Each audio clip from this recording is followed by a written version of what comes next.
semuanya, bagaimana kabar kalian? Semoga selalu dalam keadaan sehat dan tetap semangat. Hari ini kita belajar bahasa Indonesia dengan materi memahami dan mencipta cerita fantasi. Memahami dan mencipta cerita fiksi. Kompetensi dasarnya 3.3, mengidentifikasi unsur-unsur cerita fantasi yang dibaca dan didengar. 4.3, menceritakan kembali isi cerita fantasi yang dibaca dan didengar. 3.4, menelaah struktur dan kebahasaan cerita fantasi yang dibaca dan didengar.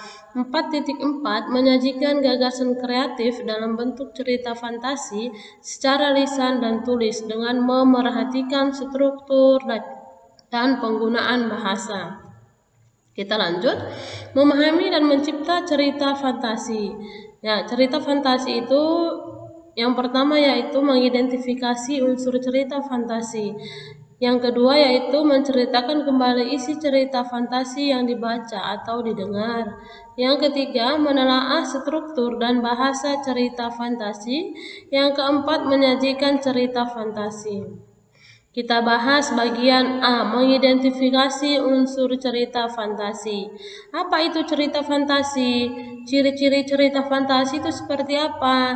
Jenis cerita fantasi itu bagaimana, Bu? Ya, kita bahas ya. Yang pertama, pengertian cerita fantasi. Cerita fantasi adalah gambaran peristiwa sesuai urutan waktu berdasarkan daya pikir dan daya hayal dan imajinasi yang dituang dalam bentuk cerita. Contohnya, kekuatan ekor biru Nagata, Harry Potter, dan lain-lain. Ciri-ciri umum teks cerita fantasi yang pertama, mengandung keajaiban, keanehan, kemisteriusan. Yang kedua, memiliki ide cerita. Yang ketiga, menggunakan latar lintas ruang dan waktu. Yang keempat, unsur unik dan memiliki kesaktian. Berikutnya, bersifat fiksi, bahasa percakapan sehari-hari atau informal. Jenis cerita fantasi. Ya, yang pertama berdasarkan latar cerita, yaitu latar lintas waktu masa lampau, latar waktu sejaman, latar lintas waktu futuristik atau masa akan datang. Yang kedua berdasarkan kenyataan hidup sehari-hari, yaitu cerita fantasi total, cerita fantasi irisan. Kita lanjutkan ke bagian B, menceritakan kembali isi cerita fantasi yang dibaca ataupun yang didengar. Unsur-unsur cerita fantasi dibagi menjadi dua bagian. Yang pertama unsur intrinsik, yaitu meliputi tema. Tema adalah gagasan pokok atau ide pikiran tentang suatu hal.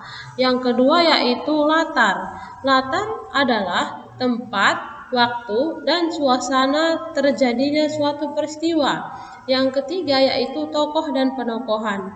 Tokoh itu adalah pelaku, sedangkan penokohan adalah cara pengarang menampilkan tokoh atau pelaku dalam suatu cerita.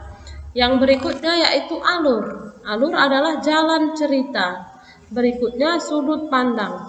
Sudut pandang adalah sebuah teknik bercerita yang akan membuat rasa yang berbeda.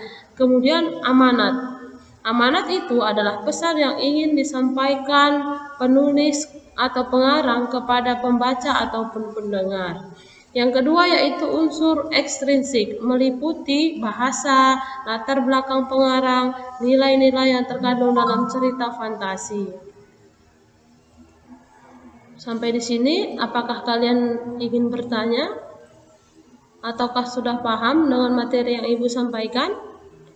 Baik, kalau sudah paham, silahkan kerjakan tugas mandiri yang ada di LKS kalian halaman 19. Demikian pembelajaran kita hari ini. Ibu harapkan kalian tetap semangat belajarnya dari rumah. Salam sehat luar biasa.